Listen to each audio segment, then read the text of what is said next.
প্ৰয়াগৰাজত অনুষ্ঠিত হোৱা কুম্ভ মেলাত প্ৰদৰ্শিত হ'ল ঐতিহাসিক আউনীআটী সত্ৰৰ হিয়ানাম। সত্ৰাধিকাৰী ডক্টৰ পীতাম্বৰ দেৱগোস্বামী সহিতে 40জনীয়া এটি বৈষ্ণৱৰ দল উপস্থিত হয় প্ৰয়াগৰাজৰ কুম্ভ মেলাত। আৰু এই কুম্ভ মেলাতে প্ৰদৰ্শন কৰা হয় ঐতিহাসিক আউনীআটী সত্ৰৰ এই হিয়ানাম। হিয়ানাম উপভোগ কৰে ভাৰতবৰ্ষৰ বিভিন্ন প্ৰান্তৰ পৰা এই প্ৰয়াগৰাজৰ কুম্ভ মেলাত উপস্থিত হোৱা ভক্তসকলে। আৰু চাওঁ আহক কেনেদৰে পৰিৱেশন কৰা হ'ল এই হিয়ানাম।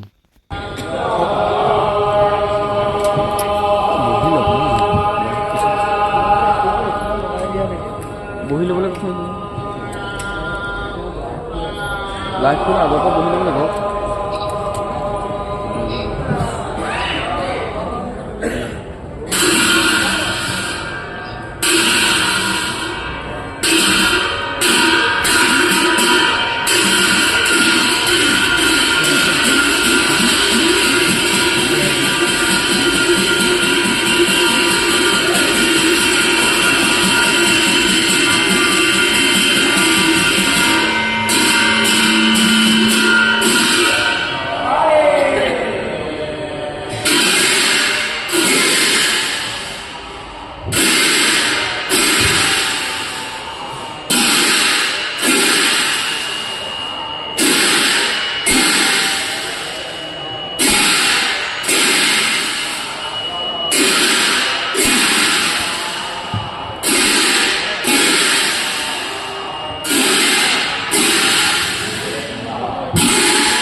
নমস্কাৰ। আউনীআটী সত্ৰৰ 41জন বৈষ্ণৱে প্ৰয়াগৰাজত আহি পেলাই আমাৰ স্নান কৰা হ'ল, যাতে সমগ্ৰ অসমবাসী ৰাইজৰ কল্যাণ সাধন কৰিব পৰা যায়। বিশেষকৈ আউনীআটী সত্ৰৰ স্বনামধন্য সত্ৰাধিকাৰ প্ৰভু ঈশ্বৰে সমাজৰ মংগলৰ কাৰণে, সমাজৰ কল্যাণৰ কাৰণে প্ৰয়াগৰাজত স্নান কৰিছে। আৰু লগতে আমাৰ মহাপুৰুষ শ্ৰীমন্ত শংকৰদেৱৰ যিখিনি কৃষ্টি সংস্কৃতি আজি আছে, আমি আহি আউনীআটী সত্ৰৰ তৰফৰ পৰা উপস্থাপন কৰিছোঁ। বিশেষকৈ মহাপুৰুষ শংকৰদেৱৰ যিখন কালজয়ী নাট ৰাম বিজয়, তাৰ কিছু দৃশ্যাংশ আমি ইয়াত উপস্থাপন কৰিছোঁ। ভাওনা কেনেদৰে কৰিব লাগে আৰু ভাওনাক যাতে বিশ্ব দৰবাৰত প্ৰতিষ্ঠা কৰিব পৰা যায়, তাৰ কাৰণে আউনীআটী সত্ৰই স্বনামধন্য সত্ৰাধিকাৰ প্ৰভু ঈশ্বৰৰ কৃপাত আমি এইখিনি যাতে বিশ্ব দৰবাৰত প্ৰতিষ্ঠা কৰিব পাৰোঁ, তাৰ কাৰণে অহৰহ যত্ন কৰি থকা হৈছে। আৰু আমি অসমবাসী ৰাইজৰ পৰা আশীৰ্বাদ বিচাৰিছোঁ, যাতে আপোনালোকে সকলোৱে আশীৰ্বাদ কৰক, যাতে গুৰুজনাৰ কৃষ্টি সংস্কৃতি আমি বিশ্ব দৰবাৰত প্ৰতিষ্ঠা কৰিব পাৰোঁ। লগতে আউনীআটী সত্ৰৰ এক সুন্দৰ দিহানাম আছে, সেই দিহানাম আমি উপস্থাপন কৰা হ'ল। দিহানামে ৰাইজে সুন্দৰভাৱে আদৰি লৈছে আৰু অংকীয়া ভাওনাখনকো খুব সুন্দৰভাৱে যিসকল আহিছে দৰ্শনাৰ্থী, তেখেতসকলে আদৰি লৈছে। আৰু আমি যি উদ্দেশ্যে আচলতে প্ৰয়াগৰাজলৈ আহিছিলোঁ গুৰুজনাৰ কৃষ্টি সংস্কৃতি প্ৰচাৰৰ কাৰণে, আমি কিঞ্চিত হ'লেও সফল হৈছোঁ বুলি আমি নিজকে বিশ্বাস কৰিছোঁ। আৰু লগতে আমি অসমবাসী ৰাইজৰ পৰা আশীৰ্বাদ বিচাৰিছোঁ। আৰু বিশেষকৈ সত্ৰাধিকাৰ প্ৰভু ঈশ্বৰৰ বদন্যতাৰ কাৰণে আমি এইখিনি ইয়াত প্ৰদৰ্শন কৰিবলৈ সক্ষম হৈছোঁ।